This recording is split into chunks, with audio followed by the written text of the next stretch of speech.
that we should try to have communication at the early period of the project, not too early, but definitely not environmental assessment. We should start to speak face-to-face with investors, not only by the media.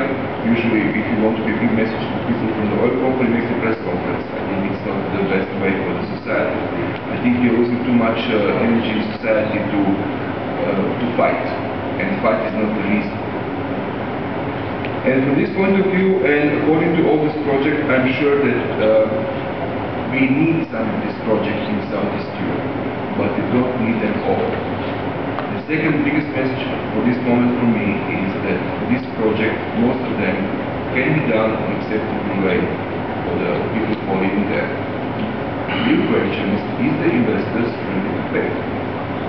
Or we are living in banana countries, like the lady from Georgia said, and they took a lady in Georgia, she was Minister of Environment, at 2 o'clock afternoon, from the ministry to President Palace, because she couldn't allow the pipeline pass through the National Park of Wyoming to produce mineral water was going to cross into the Georgian export, and she was there until 1 o'clock after midnight, and she set aside environmental condition for the supply. So it is question how we're going to live in the future, of course, with energy. And last but not least, I'm a little bit confused with this fascination and fetishism of fossil fuel, because I had a chance to be in Sweden on the 23rd of November 2006 when the Swedish Parliament discussed about energy politics in Sweden. And the question was, how can we exit from the fossil fuel as countries consider?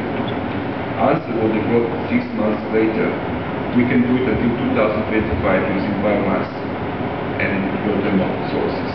We not Sweden, maybe they're crazy, maybe I'm crazy, but I know that this country are thinking how to exit. The key question is not how to bring as much as possible fossil oil to Sweden. The key question is how do we exit fossil fuel area. They said we need 20 or 19 years to do it. I've been involved, I know what they think about this. And about human rights, over this mountain, Buchka, there is one fantastic film, Czech forest, where people live for a few thousand years and produce very healthy food. One day, one guy came there and made a factory in Morocco, then start production in the summer probably, and I think it's so crucial. Nobody didn't ask people around, do you still want to live like last 2,000 years and produce maybe the best food in the area, and the most healthy food in the area? They just came and put them factory with very bad power, very bad life. I think the crucial problem that industry very often think that nature and even more important people are collateral victim of the big projects. If companies will think that people who are living in some area, maybe just 2 families, maybe just 2 kinds of the folks, what we heard in Macedonia, live on the Amman project in 1 cane, doesn't matter, are just collateral victim, and this is not in cost benefit. And you can do it anything what you want. You don't need to pay the people who invest €3 million in the agriculture there, or this mountain around Rocco, and now they're starving. They have only their loans and things like this. Then we have a problem.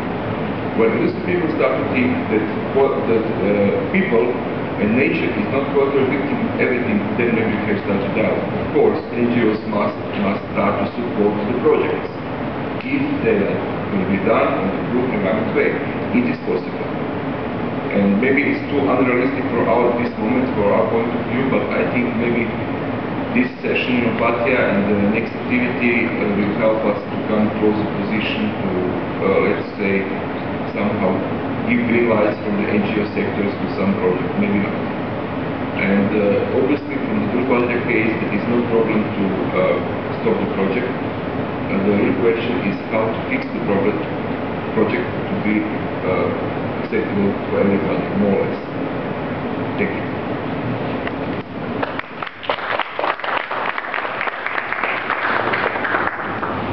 Thank you, Mr. Pirsic.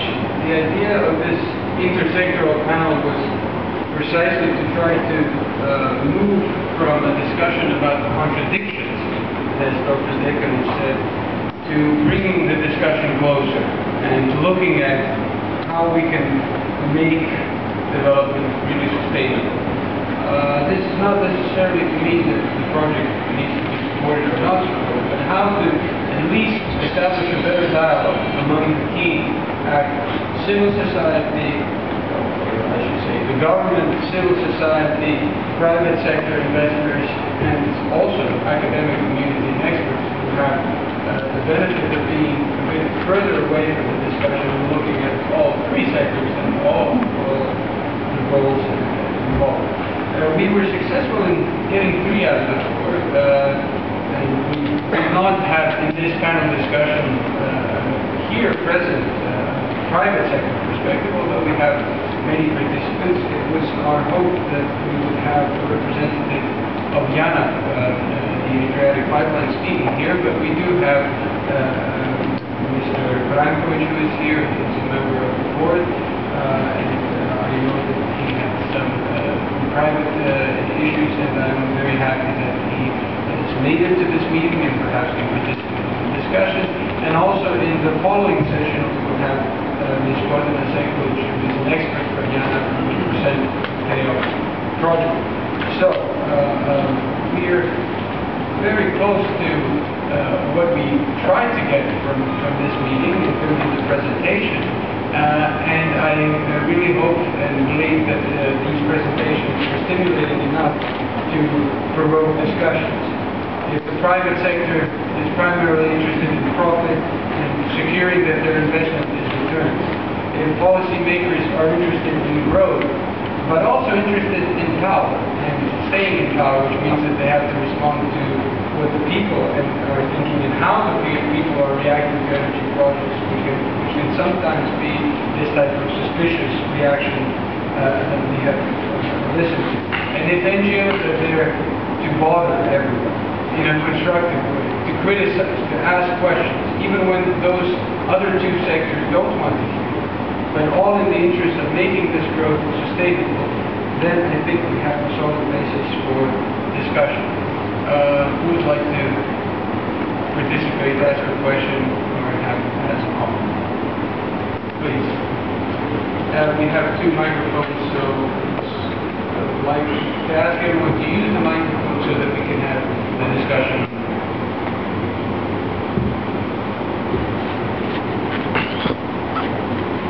Thank you, and thank you very much for all of your presentations. I'm Bastian Hermes from the Energy Foundation in Berlin. I wanted to tie in what the last speaker said and raise maybe a question to the first 2 speakers.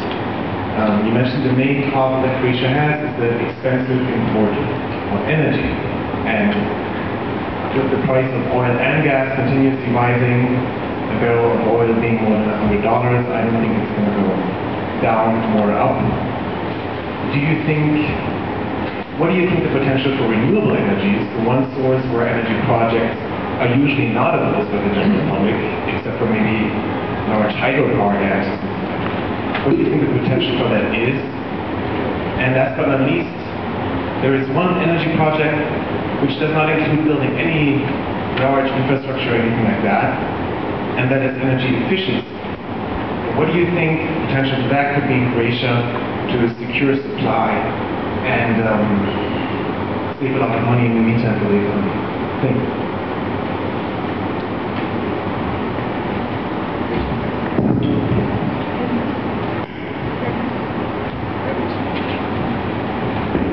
Thank you very much for the question. I shall try to answer shortly, but this question will be raised today, still once.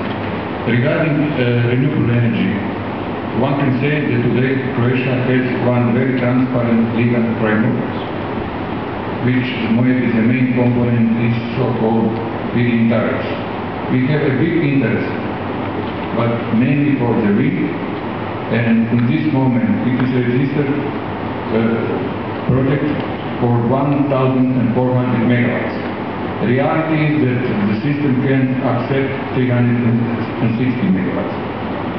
We have already 2 power plants based on wind into operation. It is about 20 megawatts. Very soon additional 40 megawatts will be also connected to the network. What is very interesting and very important, we have